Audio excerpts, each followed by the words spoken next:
Olá, aqui quem fala é Ivana Gomes e nós estamos dando continuidade à leitura do livro Os Segredos da Mente Milionária de T. Harv Eker. Hoje nós vamos fazer o áudio 17, lendo o Arquivo de Riqueza número 4. As pessoas ricas pensam grande. As pessoas de mentalidade pobre pensam pequeno. Num dos seminários havia um professor instrutor que aumentara o seu patrimônio líquido de $250 mil para $6 milhões em apenas 3 anos. Quando lhe perguntei qual o seu segredo, ele disse: tudo mudou a partir do momento em que comecei a pensar grande. Considere a lei dos rendimentos. A sua remuneração se dará na proporção direta do valor que você agregar de acordo com o mercado. Princípio de riqueza, lei dos rendimentos. A sua remuneração se dará na proporção direta do valor que você agregar de acordo com o mercado. A palavra-chave é valor. E é importante conhecer os 4 fatores que determinavam o seu valor no mercado: oferta, demanda, qualidade e quantidade. A minha experiência diz que o fator que representa o maior desafio para a maioria das pessoas é a quantidade. Ele corresponde simplesmente a quanto do seu valor você realmente agrega ao mercado. Outra maneira de dizer isso é quantas pessoas você atende ou atinge. No meu negócio, por exemplo, há instrutores que preferem ensinar a pequenos grupos de 20 pessoas de uma vez. Outros que se sentem confortáveis com 100 ouvintes na sala. Outros que gostam de um público de 500 participantes. E outros ainda que adoram plateias de 1.000 a 5.000 pessoas ou mais. A diferença de rendimento entre esses instrutores? Pode acreditar que sim. No começo deste livro, mencionei que fui proprietário de uma cadeia de lojas de equipamentos de ginástica. A partir do momento em que pensei em entrar nesse ramo, a minha intenção era ter 100 lojas bem-sucedidas e atingir milhares de clientes. A minha concorrente, que começou 6 meses depois de mim, tinha a meta de possuir uma única loja de sucesso. Como você quer viver? Como deseja jogar o jogo? Prefere pensar grande ou pequeno? A escolha é sua. A maioria das pessoas escolhe pensar pequeno. Por quê? Primeiro, por causa do medo. Elas morrem de medo do fracasso e também do sucesso. Segundo, porque se sentem inferiores e não merecedoras. Não se consideram suficientemente importantes ou capazes de fazer uma real diferença na vida de alguém. Mas preste atenção, a nossa vida não diz respeito somente a nós, diz respeito também a contribuir para a vida dos outros. Diz respeito a ser fiel à nossa missão e à nossa razão de estarmos neste mundo, neste momento. Diz respeito a acrescentarmos a nossa peça ao quebra-cabeça do planeta.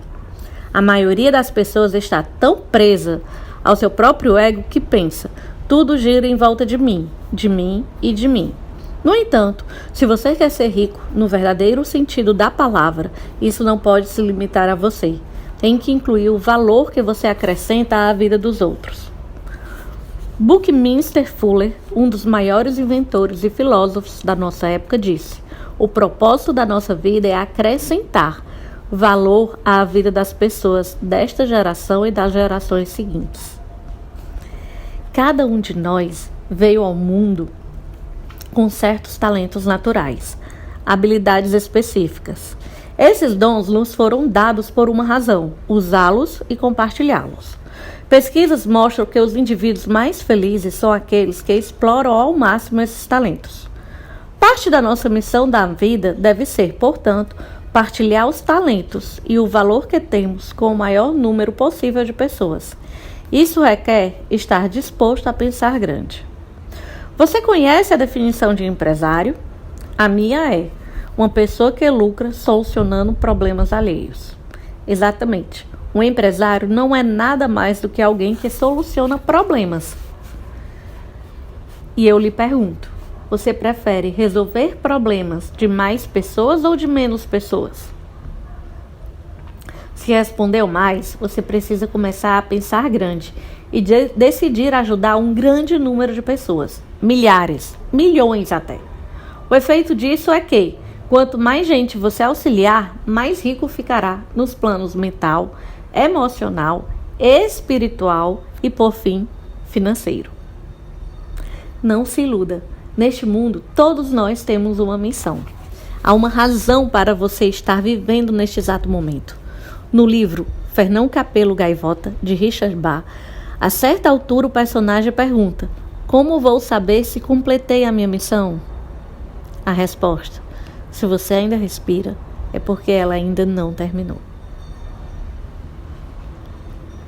O que tenho testemunhado é muita gente deixando de fazer o seu trabalho, de cumprir a sua obrigação, ou dharma, como é chamada em sânscrito. O que vejo é muita gente pensando pequeno demais e muita gente se deixando guiar por egos moldados pelo medo.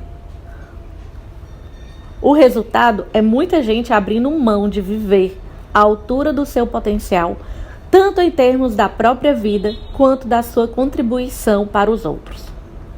Tudo se resume ao seguinte: se não for você, quem será?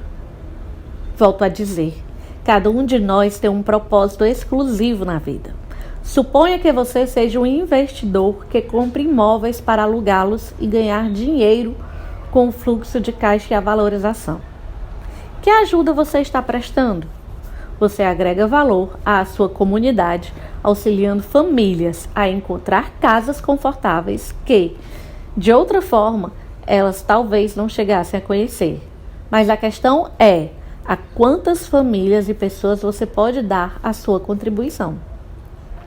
A sua intenção é ajudar 10 em vez de uma, 20 em vez de 10, 100 em vez de 20? É isso que eu quero dizer com pensar grande. Em Um Retorno ao Amor, a escritora Marianne Williamson expôs a questão da seguinte maneira: você é filho de Deus. Viver de modo pequeno não serve ao mundo. Não há nada de iluminado em se esconder para que as pessoas não se sintam inseguras ao seu redor. Todos nós fomos feitos para brilhar, como as crianças. Nascemos para tornar manifesta a glória de Deus que está dentro de nós. Não apenas de algumas pessoas, mas de todas. Quando deixamos a nossa luz brilhar, inconscientemente damos permissão aos outros para fazerem o mesmo. No momento em que nos libertamos do nosso próprio medo, a nossa presença liberta automaticamente outras pessoas. O mundo não precisa de mais gente que viva de modo pequeno. É hora de parar de se esconder e ir à luta. É hora de parar de necessitar e passar a conduzir. É hora de começar a compartilhar os seus talentos, em vez de escondê-los ou fingir que eles não existem. É hora de dar início ao jogo da vida, em grande estilo. No fim, pensar e agir pequeno só leva a uma vida de sacrifícios e insatisfação. Pensar grande e agir grande permite possuir dinheiro e uma vida com sentido. A escolha é sua. Declaração: eu penso grande. Escolho ajudar milhares de pessoas. Eu tenho uma mente milionária. Ações da mente milionária. Liste por escrito o que você acredita serem os seus talentos naturais. As coisas em que você sempre se destacou. Descreva também como e em que você pode usar mais esses talentos, especialmente na sua vida profissional. 2. Escreva ou faça uma sessão de brainstorm com um grupo de pessoas sobre como você pode resolver problemas de um número de pessoas 10 vezes maior do que o que você atinge com o seu trabalho ou negócio atual. Proponha pelo menos 3 estratégias. Pense em alavancagem. Gente, aqui nós terminamos a leitura dessa parte, que era o arquivo de riqueza número 4. E brainstorm, quem não conhece, é o quê? É você poder botar tudo o que você está pensando sobre aquele assunto, resumidamente, certo? Só então, ou seja, tudo que for sobre aquele assunto que possa se lembrar, colocar. Então aqui o que ele fala é que você faça isso com um grupo de pessoas, tá? Mas dentro do que ele fala também, dentro desse capítulo eu quero falar um pouco aqui, que quando você vai ver e vai olhar quais são as suas habilidades, os seus talentos naturais, isso vai muito do autoconhecimento também. Por quê? Quanto é necessário se autoconhecer. Porque muitas vezes, alguns dos nossos talentos pode estar, vamos dizer assim, apagado.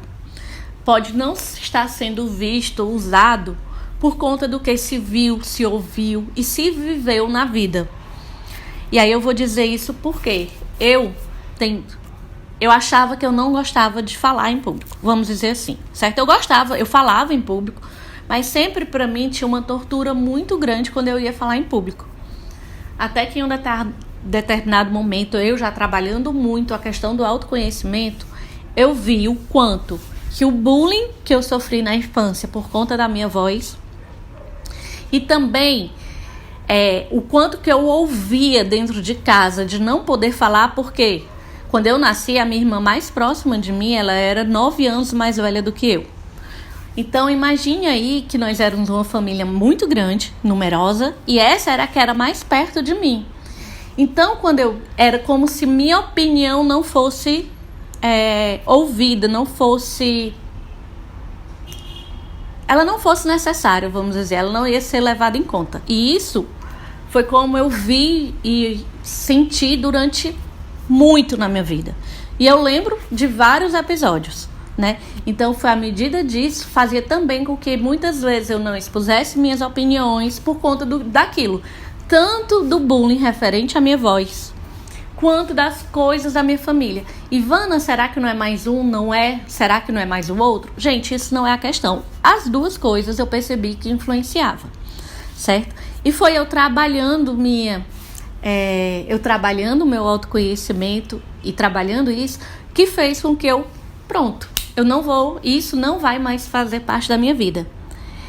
E aí, mostro o quanto que eu superei essas duas coisas ao momento que eu tô fazendo esses vídeos. Eu faço os vídeos, faço os áudios e tudo, e eu vejo o quanto que foi bom pra mim, né? Me propor a fazer isso porque eu percebi o quanto que eu superei. Então, quero falar pra vocês que às vezes... E era um talento, gente, que eu achava que eu não tinha. Sendo bem sincera, eu achava que eu preferia escrever. E hoje, à medida que eu trabalho o meu autoconhecimento, eu vejo o quanto que eu prefiro falar do que escrever. Certo? Então, só falando aqui um pouquinho pra vocês a questão de como que se pode se autoconhecer, saber quais são mais os seus talentos e o quanto que se pode usar esses talentos. Ivane, como é que você está usando isso? Gente, esse era um livro, se você olhar aí na descrição, que eu já estava lendo pela 3ª vez, por conta de um grupo de estudo que eu resolvi fazer, através da leitura desse livro, para as pessoas estarem discutindo sobre isso. E quando eu marquei, eu sempre leio muitos livros ao mesmo tempo, né? Mas tinha determinadas páginas, tantas páginas para ser lida para cada tipo de discussão. E eu pensei, por que eu não posso fazer isso e levar tanto o que eu estou pensando à medida que eu estou lendo, apesar que eu leio antes de estar vindo falar para vocês, mas por que eu não posso estar levando isso para mais pessoas? E aí uma forma de, em vez de eu só ler, se eu estiver só lendo, gente, eu estou trazendo só para mim. Quando eu chego num grupo de discussão, é só entre as pessoas daquele grupo. E quando eu resolvi expor aqui, é exatamente porque eu posso chegar a pessoas que eu nem conheço, né? Ou seja, que eu posso levar a muitas outras pessoas. E que podem ter pessoas que vejam hoje, o dia que eu expus ele aqui, coloquei ele no YouTube, como daqui a alguns anos, o vídeo ainda estando no ar, então pode ter alguém ainda que esteja lendo isso. Então isso é o que eu vejo, a questão de poder levar ainda mais pessoas, é um exemplo que eu estou dando, né? De poder levar o meu talento, a minha habilidade a mais pessoas, e também uma alavancagem que, por quanto tempo isso pode ser visto? Eu não tenho ideia, tá bom? Então, um abraço a vocês e até o próximo áudio. Desculpa, esse ficou meio grande porque eu fui falar e explicar um pouco mais da minha vida, mas eu espero que o que eu falei possa estar te ajudando de alguma forma. Nos vemos no próximo áudio.